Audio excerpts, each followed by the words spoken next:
नमस्कार। आज हम द सिम्पसन्स की दुनिया में थोड़ा गहराई से उतर रहे हैं।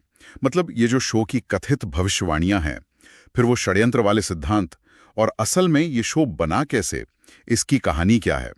हमारे पास the Simpsons, prophecies, conspiracies and craft से जुड़े कुछ विचार हैं जिनसे हम सच जानने की कोशिश करेंगे। बिल्कुल, और हमारा मकसद यही है कि इन स्रोतों से जो जानकारी मिल रही है उसे समझें। देखें कि द सिम्पसन्स के बारे में जो कहा जाता है उसमें कितना सच है और कितना आप कह सकती हैं सिर्फ मनोरंजन। क्या ये शो वाकई मतलब भविष्य बता सकता है या बात कुछ और है? हाँ, चलिए इसे परत दर परत खोलते हैं। द सिम्पसन्स, सोचिए 1989 से चल रहा है। 700 से ज्यादा एपिसोड्स, गजब है। और इतने लंबे सफर में कई बार ऐसा लगा है जैसे इन्होंने आने वाले कल की कोई झलक दिखा दी हो। कुछ सबसे ज्यादा चर्चित उदाहरण लें तो जैसे वो 2000 का एपिसोड था, बार्ट टू द फ्यूचर।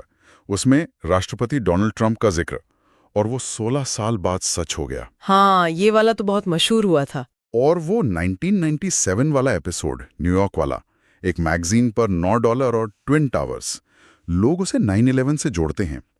फिर 1995 में स्मार्ट वॉच या वीडियो कॉल जैसी चीजें दिखाना, ये कैसे? हाँ, ये दिलचस्प सवाल है और स्रोत इस बात पर जोर देता है कि ये जो भविष्यवाणियां हैं ये कोई जादू टोना नहीं है। पहली बात तो ये कि लेखकों की जो टीम है वो कमाल की है। स्रोत बताता है कि कई लेखक हार्वर्ड जैसी जगहों से हैं। उन्हें राजनीति, संस्कृति की गहरी समझ है। वो मौजूदा ट्रेंड्स को देखकर मजाकिया, थोड़े बड़े चढ़े भविष्य के सीन बनाते हैं। अच्छा, मतलब वो आज को बहुत ध्यान से देखकर कल का एक व्यंग्यात्मक अंदाजा लगाते हैं एक तरह से। बिल्कुल बिल्कुल। हाँ। और दूसरी जरूरी बात जिसे स्रोत कहता है, सांख्यिकीय अनिवार्यता। सोचिए, इतने साल, इतने एपिसोड्स, हजारों लाखों चुटकुले और आइडियाज, तो गणित के हिसाब से भी कुछ चीजों का असलियत के करीब होना या सच हो जाना वो तो संभव है ना?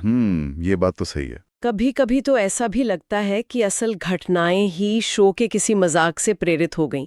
एक अजीब सा लूप बन जाता है। वाह, तो मतलब कोई रहस्यमयी शक्ति नहीं, बल्कि स्मार्ट लेखन, समाज की गहरी समझ, और हाँ, थोड़ा गणित और संयोग का खेल। सही कहा आपने। और देखिए, जहां इतनी सारी भविष्यवाणियां जैसी चीजें हों, वहां कुछ लोग सिर्फ संयोग से आगे सोचने लगते हैं, और यहीं से शुरू होती है वो षड्यंत्र के सिद्धांतों की दुनिया। हाँ हाँ हाँ, वो कॉन्स्पिरेसी थ्योरीज। स्रोत में उनका भी जिक्र है। जैसे मैट ग्रोइनिंग जो निर्माता हैं, वो एक टाइम ट्रैवलर हैं, या फिर शो किसी गुप्त समूह जैसे इल्यूमिनाटी का कोई संदेश फैला रहा है। हाँ, ये सब मैंने भी सुना है।